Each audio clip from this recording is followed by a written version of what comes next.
बिस्मिल्लाहिर्रहमानिर्रहीम। अस्सलामु अलैकुम वरहमतुल्लाहि वबरकातुहू। अल्हम्दुलिल्लाहि रब्बिल आलमीन वस्सलातु वस्सलामु अला अशरफिल अंबियाइ वल मुरसलीन नबीना मुहम्मदिन सल्लल्लाहु अलैहि वसल्लम वसल्लम तस्लीमन कसीरा। अम्मा बाद, ईद कुर्बान के हवाले से बहुत सारी जो तवहुमात हैं, उस हवाले से मैं आपसे कुछ चीज़ें डिस्कस करना चाहता हूँ। तो मैं उम्मीद करता हूँ इंशाअल्लाह कि आप उनको फॉलो भी करेंगे और उनको आप अच्छे तरीके से समझने की भी कोशिश करेंगे।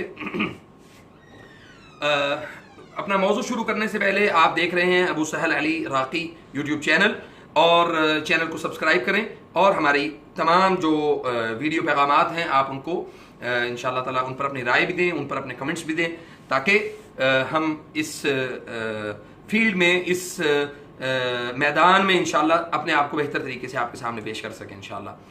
अच्छा जी, बहुत सारे लोगों का ये सवाल था कि हम बकरा ईद पर जो है वो कोई ऊंट का गोश्त खा सकते हैं, गाय का गोश्त खा सकते हैं, बड़ा गोश्त खाने से कोई प्रॉब्लम तो नहीं होगा। जादू के जो मरीज़ हैं वो अक्सर ये हमसे सवाल करते हैं कि यानी जो जादू का मरीज़ है वो बड़ा गोश्त खा ले तो कोई प्रॉब्लम तो नहीं होता।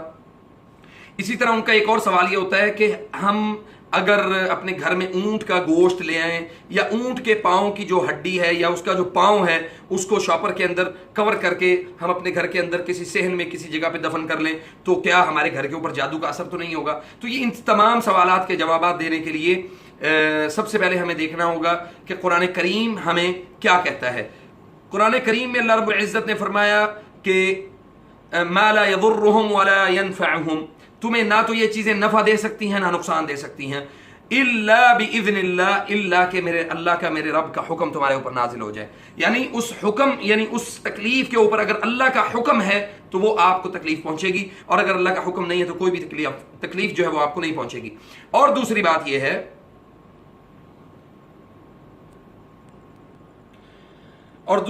है, कि जो लोग ये कहते हैं कि बड़ा गोश्त खाने से, गाय का, बच्चे का और जो यानी बीफ है वो खाने से कोई प्रॉब्लम तो नहीं होगा, तो याद रखें कि नबी करीम सल्लल्लाहु अलैहि वसल्लम ने फरमाया कि इन्नल हलाल बय्यिन व इन्नल हराम बय्यिन। अल्लाह ने हलाल भी बयान कर दिया और हराम भी बयान कर दिया है। अगर नॉर्मल हालात में हमारे बाकी मुसलमान बड़ा गोश्त खा रहे हैं तो हमें, यानी जो जादू का मरीज है उसको खाने से क्या प्रॉब्लम है? उसको कोई प्रॉब्लम नहीं है। असल में बुनियादी इसकी जो वजह है वो ये है कि जादूगर जो हैं वो बड़ा गोश्त खाने से लोगों को मना करते हैं, और जादूगरों को इबलीस के जो कारिंदे हैं या उसकी औलाद है या जो उसके मुवक्कलात होते हैं, यानी मुवक्कलात से मुराद वो जिन जो उसने अपने यानी अपने गुलाम बनाए होते हैं, वो उनको कहता, यानी उनकी ये डिमांड होती है कि खुद भी बड़ा गोश्त नहीं खाना और लोगों को भी नहीं खाने देना। इसलिए नबी करीम सल्लल्लाहु अलैहि वसल्लम ने फरमाया कि इन्नल हलाल बय्यिन, अल्लाह ने हलाल भी बयान कर दिया है, व इन्नल हराम बय्यिन, और अल्लाह ने हराम भी बयान कर दिया है। तो जब गाय का गोश्त हलाल है तो उसको खाएं, खाने में कोई प्रॉब्लम नहीं है, कोई मसला नहीं है इंशाअल्लाह। ये असल में जो पाबंदी है गाय का गोश्त खाने से, बाज़ लोग हैं वो आए हैं हमारे पास, उन्होंने कहा जी हाँ आप बड़ा गोश्त, यानी ये जो मटन है वो आपने नहीं खाना, बाज़ लोग कहते हैं आपने चिकन नहीं खाना। अगर मजमूई तौर पे आपकी फिजिकल कंडीशन ऐसी है, मसलन आपको लगता है कि जी अगर बड़ा गोश्त खाने से मेरे यूरिक एसिड का प्रॉब्लम हो सकता है, मेरे जिस्म में जो है वो मेरे जोड़ों में दर्द हो सकता है।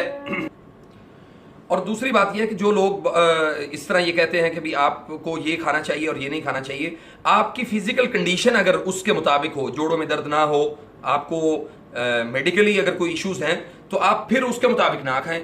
लेकिन अक्सर लोगों ने ये सवाल किया कि जी बड़ा गोश्त खाएं या ना खाएं, तो मैं हमेशा उनको ये जुमला, ये जवाब देता हूं कि आप हर वो चीज़ खाएं जो अल्लाह ने हलाल की है। ठीक है जी, हर वो चीज़ जो अल्लाह ने हलाल की है वो खाएं इंशाअल्लाह। यकीनन अल्लाह ताला ने आपके लिए हर चीज़ में कोई ना कोई बेहतरी, कोई ना कोई खैर रखी होगी इंशाअल्लाह। फजज़ाकुमुल्लाहु खैर। अल्लाह ताला आप सबका हामी व नासिर हो। इंशाअल्लाह मिलते हैं अगली वीडियो में, तब तक आप मेरा चैनल को सब्सक्राइब कर लें और बेल आइकन को ज़रूर दबाएं, ताकि हमारी हर स्पेशल वीडियो जो हमारे मुआशरे में जादू, जिन्नात, हसद, नज़र के हवाले से जो भी वीडियो है वो आप तक पहुँचे। फजज़ाकुमुल्लाहु खैर। अस्सलामु अलैकुम व रहमतुल्लाहि व बरकातुहू।